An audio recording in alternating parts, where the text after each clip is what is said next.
I've probably mentioned it already, but, it's that time of year again, and honestly, I only met him twice.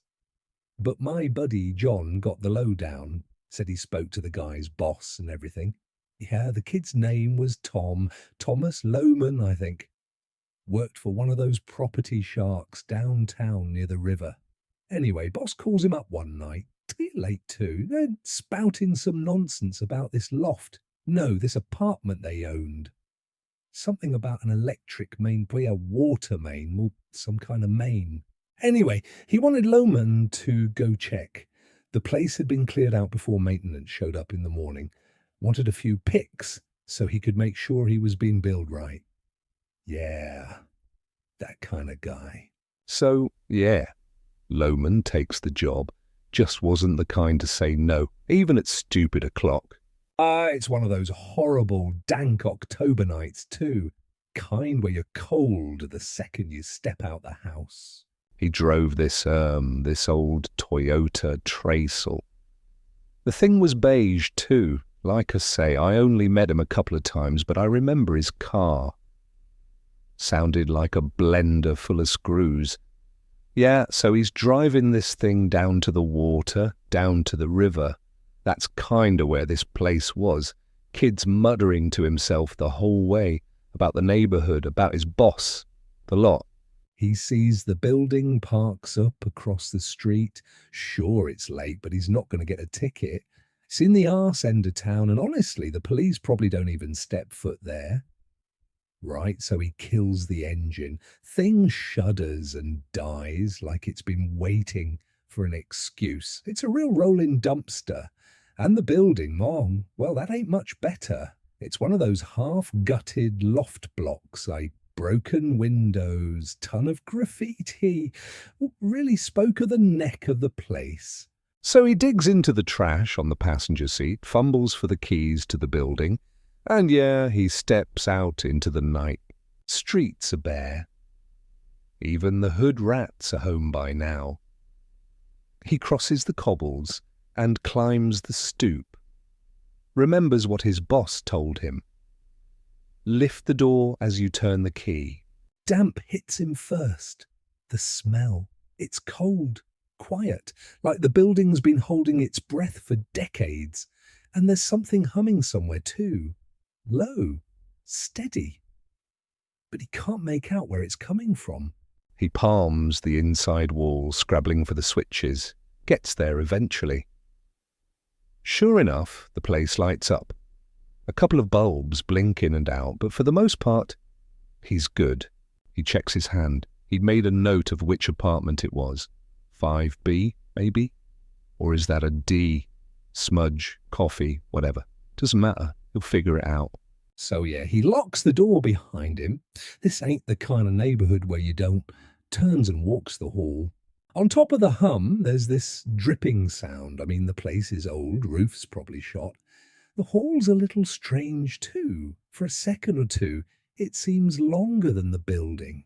Anyway, he reaches the stairwell. There's an elevator next to it. But who in the hell's gonna ride that when the place is empty? Thing fails, and which it could.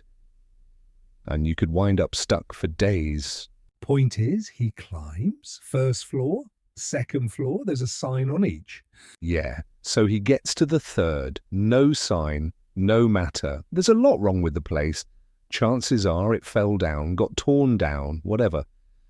But on the wall, next to the, well, I won't say clean, patch of paint where the sign was, there's this newspaper clipping.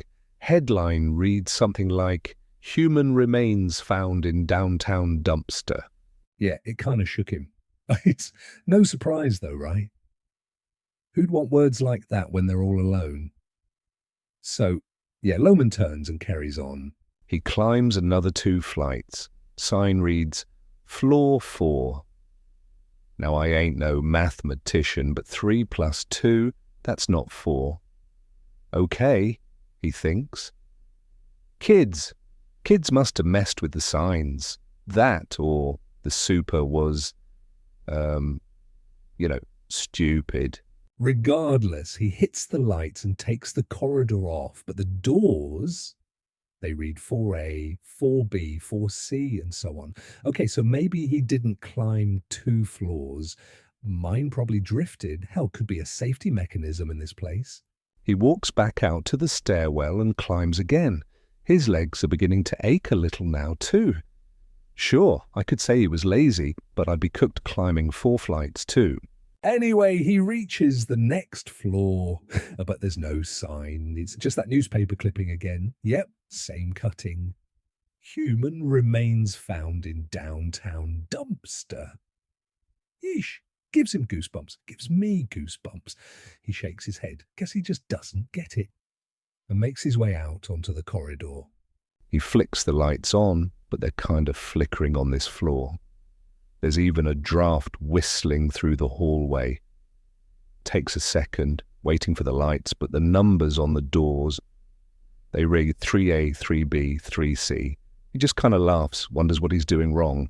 Eventually, he makes his way back out onto the stairs and starts climbing again, quietly confident he's just screwed up somehow. Wouldn't be the first time. Well, he reaches the next floor and he's met by a sign that reads floor 6. He looks at his hand. The note definitely reads 5. That part's clear. He shakes his head, part despair, part humorous disbelief. Rubs his legs. They're starting to really ache now. Double checks. Yep, the sign in front definitely reads floor 6. Kid's flummoxed. So he makes his way down the stairs. He's concentrating, making sure he doesn't absent-mindedly overshoot it somehow. And yeah, he reaches the next floor, and the sign reads floor 4. Now he's just starting to get mad. Doesn't understand it at all. He looks back toward the stairs, kind of laughs, even considers phoning his boss, before realizing how that might sound. Even glances at the elevator, considers taking it, but again, the place is empty, and if the thing fails, he could wind up worse off. So yeah, he heads back toward the stairwell, drags himself up a flight, legs burning, and once again, there it is. Floor 6, and this time he makes his way onto the corridor to check the room numbers. 6A, 6B. Man, he can't believe it. Can't for toffee understand it. So he goes back out to the stairwell, just kind of stands there for a good minute or so. He snaps himself out of it and looks down over the banister, starts trying to count the floors between here and the ground. 1, 2, 3, 4, and something distracts him. His mind wanders. He starts again, 1, 2, 3, and there's this huge clatter. He turns, hears a bird squawk. Yeah, must be a problem with the roof. There are birds in the building. He looks back toward the corridor, but the floor 6 sign, it's gone, like gone, just not there anymore.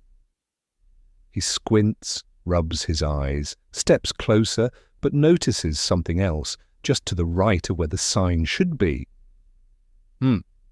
Yeah, he crosses the landing to get a better look. It's that newspaper clipping. Same damn one, he can't understand it. Just kind of scratches his wrist. Human remains found in... He stops reading, reaches for his phone, but slows as he lifts it. He can't possibly explain it to his boss. Hell, he can't even explain it to himself. He makes for the stairs and heads back down. Floor 4.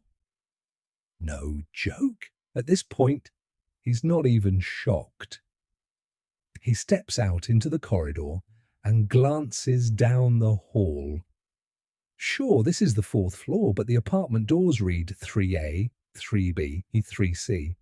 What? He thinks. What is actually going on? He jolts back out to the stairwell. He just about rolls down the next flight, taking 2 steps at a time. But the sign down here, it reads floor 6. Can't be, can't possibly be, he thinks. He carries on down the stairs, but they don't seem to stop.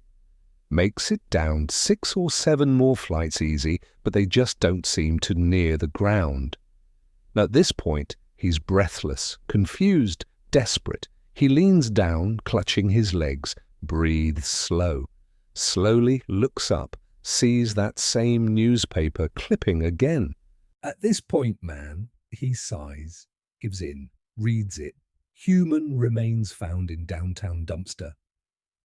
Same familiar headline, but this time he digs in, reads the article.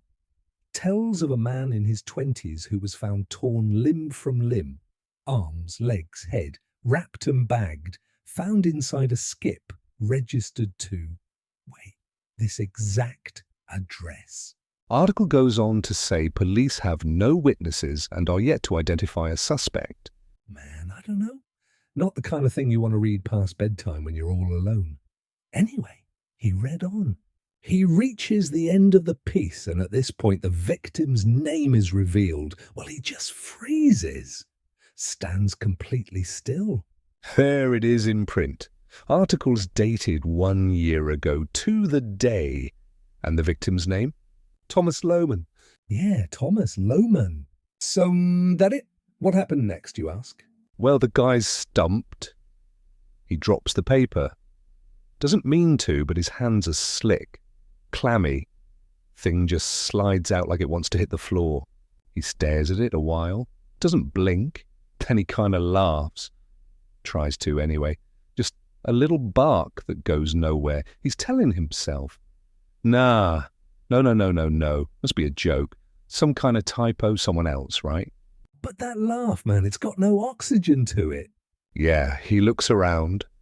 Nothing but still air and shadows. Every hum, every creak of the pipes feels like it's aimed at him now.